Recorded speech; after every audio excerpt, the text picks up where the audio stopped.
Welcome to Alam Academy. Students of class 9th, today we will discuss intro of exercise 2.4. इसमें हम लोग क्या पढ़ने वाले? Factorization of polynomials. फैक्टराइजेशन के बारे में जानेंगे और इसमें एक थ्योरम पढ़ेंगे, फैक्टर थ्योरम। बहुत इंपॉर्टेंट थ्योरम है और बहुत इंपॉर्टेंट टॉपिक है फैक्टराइजेशन ऑफ पॉलिनोमियल्स। स्टार्ट करते हैं। सो बिल्कुल बेसिक से चलते हैं। बेसिक से हम लोग जानते हैं, जो बात हम जानते हैं उसी से शुरू करेंगे कि अगर हम 12 के फैक्टर लिखना चाहें तो हम 12 को अगर हम 6 से डिवाइड करते हैं, सपोज 6 2 ज़ा 12, what we will get? We get remainder 0 and quotient 2 divisor is 6, 12 is dividend. ये सारी बातें हम लोगों ने प्रीवियस लेक्चर में भी की थी और पहले से ये बात मालूम है। तो हम 12 को क्या लिख सकते हैं? 6 इंटू 2 के फॉर्म में हम लिख सकते हैं। तो ये जो 6 और ये 2 हैं, ये क्या कहलाएंगे? These are the factors of 12। Clear है? इसको और फर्दर अगर हम सिंप्लीफाई करें, 6 को क्या लिख सकते हैं? 3 2 ज़ा 6 and 2। So these 3 numbers 3 2 and 2 are also the factors of 12। Clear है ये चीज? सो बेसिकली हमें ये बात पता लगी कि फैक्टर्स कहते किसको हैं कि अगर हम किसी भी नंबर्स को 2 या 2 से ज्यादा के प्रोडक्ट में ब्रेक कर देते हैं, then that numbers are known as factors. यहां पर हम लोग यही बात करने वाले हैं। ये हमने फैक्टर्स देखे न्यूमेरिकल वैल्यू के लिए। अब अगर हम 2 पॉलिनोमियल्स की बात कर लें, suppose we have any polynomial px and another polynomial gx। अब अगर हम इस px के फैक्टर की बात करें तो px को हमें किसी 2 पॉलिनोमियल के प्रोडक्ट में लिखना होगा। यहां पर कोई भी पॉलिनोमियल ले लेते हैं qx। अगर हम इस फॉर्म में लिख सकते हैं तो that means these 2 polynomials are the factors of px। ये बात समझ में आ रही है कि फैक्टर्स किसको कहते हैं? फैक्टर्स बेसिकली कहते हैं 2 या 2 से ज्यादा के फॉर्म में, 2 या 2 से ज्यादा के प्रोडक्ट फॉर्म में एक्सप्रेस करने का नाम होता है फैक्टर्स। अगर हमें किसी पॉलिनोमियल को फैक्टराइजेशन करना है, उसके फैक्टर्स में ब्रेक करना है उसको, तो हम उस पॉलिनोमियल को 2 या 2 से ज्यादा पॉलिनोमियल के प्रोडक्ट के फॉर्म में लिख देंगे, तो वो जो प्रोडक्ट के फॉर्म में लिखेंगे वो इसके फैक्टर्स कहलाएंगे। Is it clear? अब हम लोग चलते हैं। हम लोगों ने पढ़ा था कि हम किसी भी डिविडेंड को कैसे लिखते हैं? Divisor, okay, into quotient plus remainder. अब अगर हमें इस डिविडेंड का फैक्टर्स चाहिए तो फैक्टर्स के लिए कंडीशन क्या है कि हमें प्रोडक्ट ऑफ 2 और मोर देन 2 नंबर्स के फॉर्म में उसको ब्रेक कर लेंगे तो हमें उसके फैक्टर्स मिल जाएंगे। लेकिन ये जो वो टर्म है, ये रिमाइंडर टर्म, ये डिस्टर्ब कर रहा है। इट मींस कि इस टर्म को हमें रिमूव करना है। रिमूव करने के लिए हम क्या करेंगे कि रिमाइंडर हमारा 0 हो जाए। अगर रिमाइंडर 0 हो जाएगा तो इसका मतलब जो डिविडेंड है उसके हमें फैक्टर्स मिल जाएंगे, जो हमने इस एग्जाम्पल में देखा भी था कि यहां पर रिमाइंडर की वैल्यू कितनी आ गई थी? 0 आ गई थी। तो अगर हमारे पास कोई पॉलिनोमियल है px, तो हम उसको लिखेंगे जो भी उसका डिवाइजर है, सपोज डिवाइजर gx है, क्वोशिएंट हमारा qx आया, और अगर उसका रिमाइंडर 0 आ जाए, ठीक, तो इसका मतलब इस पॉलिनोमियल को हम 2 पॉलिनोमियल्स के प्रोडक्ट के फॉर्म में लिख सकते हैं, समथिंग इनटू समथिंग। तो ये क्या कहलाएगा? दिस पॉलिनोमियल इज फैक्टराइज, या this gx and qx are the factors of px। ये बात समझ में आ रही है? क्लियर है? बिल्कुल बहुत आसान है। मींस बेसिक बात हमें क्या पता लगी कि अगर रिमाइंडर 0 हो जाएगा तो डिवाइजर और क्वोशिएंट का प्रोडक्ट उस डिविडेंड के फैक्टर्स कहलाएंगे। सिंपल सी बात है, कोई इसमें नई चीज नहीं है। इस चीज को नोट कर लीजिए। नेक्स्ट हम लोग अब आगे वीडियो में पार्ट में देखेंगे फैक्टर थ्योरम के बारे में। नेक्स्ट है बहुत इंपॉर्टेंट टॉपिक, फैक्टर थ्योरम। बहुत ध्यान से इसका स्टेटमेंट सुनिए। फैक्टर थ्योरम क्या कहता है कि if any polynomial any polynomial px of degree n such that greater than equal to 1 means कोई पॉलिनोमियल है जिसकी डिग्री 1 या 1 से ग्रेटर है.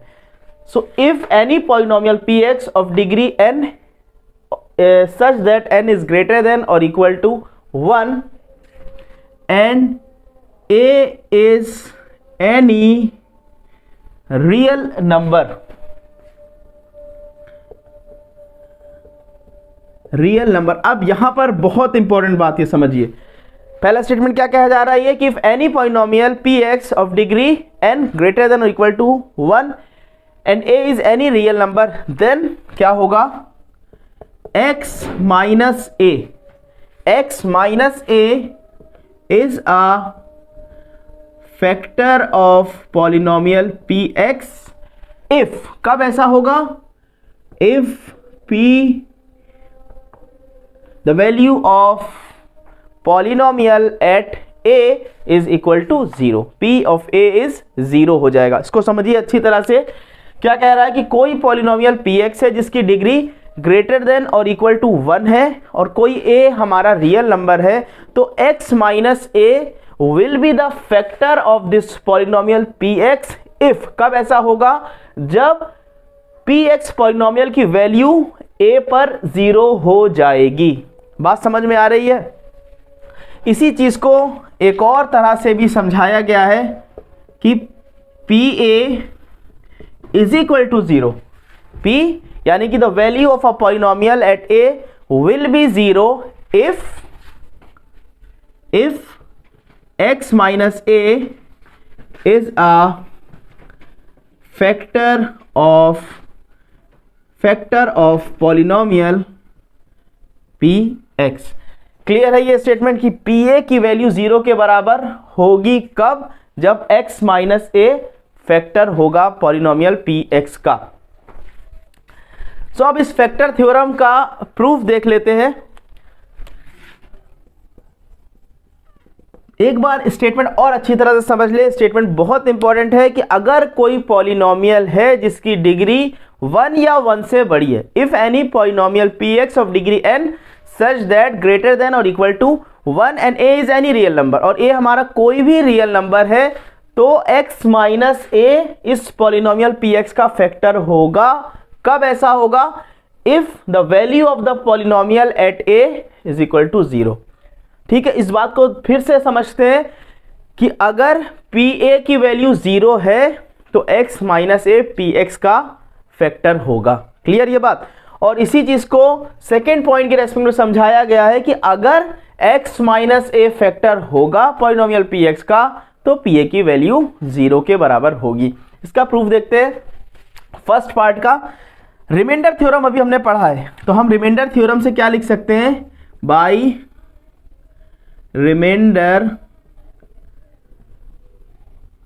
थ्योरम से हम क्या लिख सकते हैं कि px is equal to x minus a into qx plus pa, क्योंकि हमें पता है कि रिमाइंडर हमें कैसे मिलता था, a की वैल्यू पर रिमाइंडर मिल जाता था अगर x माइनस a हमारा डिवाइजर होता था. तो ये रिमाइंडर थ्योरम से हमने स्टेटमेंट लिख दिया. अब जो कंडीशन दे रखी है कि if p at a is equal to 0, तो if p at a is equal to अगर 0 होगा, तो इस इक्वेशन में जब हम प्लेस करेंगे तो px की वैल्यू क्या आ जाएगी, x minus a into qx आ जाएगी, क्योंकि pa तो 0 दे रखा है. जैसे ही ये वैल्यू लिखी, अब ये वैल्यू खुद बता रही है कि x माइनस a क्या होगा, px का फैक्टर होगा, क्योंकि product of something into product of something के फॉर्म में अगर हम किसी भी नंबर को लिख दे रहे हैं या किसी भी पॉलिनोमियल को लिख दे रहे हैं, इसका मतलब वो दोनों इस पॉलिनोमियल के फैक्टर्स होंगे. फैक्टर का मतलब यही होता है कि हम प्रोडक्ट में 2 या 2 से ज्यादा के फॉर्म्स में उसको ब्रेक कर ले. जैसे हमने 12 और 6 का एग्जांपल देखा था, बिल्कुल बेसिक्स का, कि 12 के फैक्टर क्या थे, 6 इंटू 2, क्योंकि हम 12 को ब्रेक कर दे रहे थे दो नंबर्स के प्रोडक्ट के फॉर्म में. यहां पर भी px को अगर हम ब्रेक कर दे रहे हैं दो पॉलिनोमियल के प्रोडक्ट के फॉर्म में, it means these two polynomials are the factor of this px. Clear है. तो सेकंड पार्ट पर बात कर लेते हैं. सेकंड पार्ट क्या कह रहा है कि पी ए की वैल्यू 0 होगी कब, अगर x माइनस ए फैक्टर होगा पी एक्स का। ठीक है, सो x minus A is a factor of P x. ये वैल्यू, ये बात हमें दे रखी है कि x minus A P X का फैक्टर है। अगर ऐसा है तो इसका मतलब हम पी एक्स को इस फॉर्म में ब्रेक कर सकते हैं, P X is equal to X minus A into Q X, यानी कि हम इसको प्रोडक्ट ऑफ टू और मोर देन टू पॉलिनोमियल्स के फॉर्म में इसको लिख सकते हैं। तो हमने लिख दिया। तो अब यहां पर अगर हम p ऑफ a निकालना चाहें, p एट a निकालेंगे तो जहां पर भी x है वहां पर हम a प्लेस कर देंगे, तो ये वैल्यू आ गई 0। और यही हमारा फैक्टर थ्योरम भी कह रहा है कि अगर x माइनस a फैक्टर है किसी पॉलिनोमियल px का, then p at a is equal to 0। तो ये स्टेटमेंट था फैक्टर थ्योरम का, बहुत इंपॉर्टेंट था और बहुत आसान था। एक बार फिर से फैक्टर थ्योरम का स्टेटमेंट को समझ ले कि if any polynomial px of degree n greater than और equal to 1 and a is any real number, then x minus a is a factor of px if p is equal to 0। x minus a factor होगा कब, जब p a की value 0 के बराबर होगी। और दूसरी बात क्या है कि P A is equal to 0 if x minus A is a factor of P X. अगर x माइनस ए फैक्टर होगा पॉलिनोमियल पी एक्स का, तो value of polynomial at A 0 के बराबर होगी। ये आपने प्रूफ भी देख लिया। वीडियो को पॉज करके प्रूफ को, स्टेटमेंट को नोट डाउन कर लीजिए, फिर आगे हम लोग एग्जाम्पल्स स्टार्ट करेंगे। सो एग्जाम्पल नंबर 11 देखते हैं, स्क्रीन पर आपकी शो हो रहा है एग्जाम्पल नंबर 11। क्या कह रहा है, examine whether x plus 2 is a factor of x cube plus 3x square plus 5x plus 6, x cube plus 3x square plus 5x plus 6 and 2x plus 4। दो पॉलिनोमियल दे रखे हैं और चेक करना है कि x प्लस 2 क्या इनका factor है। ठीक है, तो बहुत आसानी से क्वेश्चन हो जाएगा। अभी आपने फैक्टर थ्योरम देखा है। फैक्टर थ्योरम क्या कहता है कि अगर x प्लस 2 इस पॉलिनोमियल का फैक्टर होगा, इसको कुछ अज्यूम भी कर लेते हैं, let px is equal to this polynomial and gx is equal to 2x plus 4। So हमें चेक करना है कि x प्लस 2 क्या px का फैक्टर होगा और x प्लस 2 क्या gx का फैक्टर होगा। तो बहुत आसानी से हम लोग चेक कर सकते हैं। अभी आपने फैक्टर थ्योरम पढ़ा है। फैक्टर थ्योरम क्या कहता है कि अगर कोई पॉलिनोमियल है जिसकी डिग्री 1 या 1 से ज़्यादा है, तो पहले px की बात कर लेते हैं। इसकी डिग्री कितनी है, डिग्री क्या होती है, highest power of a variable is known as a degree of a polynomial. तो इसकी डिग्री कितनी है, 3 विच इज ग्रेटर देन 1। तो जो पहली बात है कि if any polynomial of degree greater than और इक्वल टू 1, वो तो सेटिस्फाई कर रही है। a is any real number, तो फिर आगे उसने क्या कहा था कि then x minus A will be the factor of polynomial px if the value of polynomial at a is 0। यानी कि अगर हमें x प्लस 2 चेक करना है कि इसका फैक्टर है कि नहीं है, तो हम x प्लस 2 में जो a की वैल्यू है मीन्स -2, उसको हम इस पॉलिनोमियल में प्लेस करेंगे। अगर वैल्यू 0 मिल गई तो इसका मतलब x plus 2 is a factor of this px। तो पहला काम तो हम x प्लस 2 को का 0 ये कैलकुलेट करें, ये वैल्यू आ गई -2। अब इस वैल्यू पर अगर ये पॉलिनोमियल 0 वैल्यू देता है तो x प्लस 2 इसका फैक्टर है। चेक कर लेते हैं, p -2 कितना आएगा, -2 cube plus 3 into -2 square plus 5 into -2 plus 6, ये वैल्यू कितनी देगा, -2 इंटू -2 इंटू -2, तो माइनस तो आएगा। जब भी माइनस में ऑड पावर होती है तो हमेशा माइनस मिलता है, इवन पावर होती है तो हमेशा प्लस मिलता है। 2 इंटू 2 इंटू 2 कितना आ गया, 8 आ गया। ये 2 -2 इंटू माइनस पावर इवन है तो इसका मतलब ये प्लस हो जाएगा। 2 की पावर 2 यानी कि 4, 4 3 ज़ा 12, okay.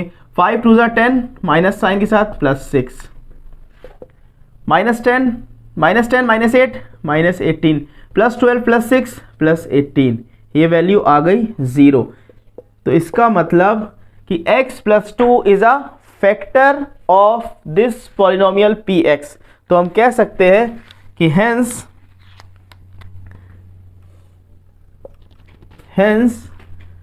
x plus 2 is a factor of polynomial px जिसकी वैल्यू कितनी है x cube plus 3x square plus 5x plus 6। अभी क्वेश्चन कंप्लीट नहीं हुआ, क्वेश्चन में एक और पॉलिनोमियल दे रखा है, उसको चेक करना है, उसको भी फैक्टर थ्योरम चेक कर लेते हैं। x की वैल्यू -2 प्लेस करते हैं gx में, तो g ऑफ -2 आता है, देखते हैं 2 इंटू -2 प्लस 4, ये वैल्यू -4 प्लस 4, ये वैल्यू आ गई 0। तो वैल्यू 0 आ गई, तो फैक्टर थ्योरम क्या कहता है कि इसका मतलब x plus 2 is also a factor of 2x plus 4। तो हम कह सकते हैं कि hence x plus 2 is a factor of polynomial gx which is equal to 2x plus 4। Clear है ये चीज। तो फैक्टर थ्योरम की हेल्प से हमने ये आइडेंटिफाई कर लिया कि whether the given polynomial is a factor of polynomial px and gx और नॉट। ठीक है ना, ये चीज हमने चेक कर ली कि ये जो पॉलिनोमियल गिवन है क्या इसका फैक्टर होगा या नहीं होगा। क्लियर है, ये एग्जाम्पल नंबर 11 था। इससे आपकी बात और समझ में आएगी, फैक्टर थ्योरम आप और अच्छी तरह से अंडरस्टैंड कर सकेंगे। वीडियो को पॉज करके सॉल्यूशन नोट कर लीजिए, then we will move next example, that is example number 12। Next example पर देखते हैं, एग्जाम्पल नंबर 12 स्क्रीन पर शो हो रहा है, बहुत इंटरेस्टिंग और बहुत अच्छा क्वेश्चन है। Find the value of k if x - 1 is a factor of 4x cube plus 3x square. Polynomial लिख लेते हैं, 4x cube plus 3x square minus 4x plus k। Question में k की वैल्यू कैलकुलेट करनी है। Condition क्या दे रखी है कि if x - 1 is a factor of this given polynomial, इसको मान लेते हैं let this polynomial be px। तो क्वेश्चन में क्या दे रखा है कि x - 1 अगर px का फैक्टर है तो k की वैल्यू आइडेंटिफाई करनी। बहुत अच्छा क्वेश्चन है। फैक्टर थ्योरम को याद करिए। फैक्टर थ्योरम क्या कहता है कि अगर कोई भी पॉलिनोमियल px है जिसकी डिग्री 1 या 1 से बड़ी है, तो यहाँ पर पॉलिनोमियल px इसकी डिग्री 3 है जो कि 1 से बड़ी है। ठीक है, यहाँ तक बात क्लियर हुई। और a कोई रियल नंबर है, कोई भी a रियल नंबर है, तो x माइनस a इस पॉलिनोमियल px का फैक्टर होगा अगर इस पॉलिनोमियल की वैल्यू a पर 0 होती है। तो यहाँ पर हमें जो दे रखा है x - 1, इसका मतलब a कितना दिया है 1। अगर ये इसका फैक्टर है और कंडीशन दे रखी है कि ये इसका फैक्टर है, तो इसके लिए ज़रूरी चीज़ ये है कि p एट 1 विल बी, यानी कि x - 1 को हम 0 रखें तो x की वैल्यू 1 आ गई, तो p एट 1 विल बी 0 होना चाहिए। वैल्यू प्लेस करते हैं, प्लस 3 1 स्क्वायर माइनस 4 प्लस के, ये किसके बराबर होना चाहिए 0 के बराबर होना चाहिए, तभी ये इसका फैक्टर होगा। 0 के बराबर इक्वेट कर दिया, ये 4 आया प्लस 3 माइनस 4 प्लस के इज इक्वल टू 0। तो k की वैल्यू कितनी आ गई -3। k ही की वैल्यू हमसे पूछी गई थी कि k की वैल्यू कितनी होगी अगर x - 1 पॉलिनोमियल का फैक्टर है। तो बहुत आसान क्वेश्चन था, फैक्टर थ्योरम की हेल्प से इसको सॉल्व कर लिया। वीडियो को पॉज करके सॉल्यूशन नोट कर लीजिए, then we will move next example, that is example number 13।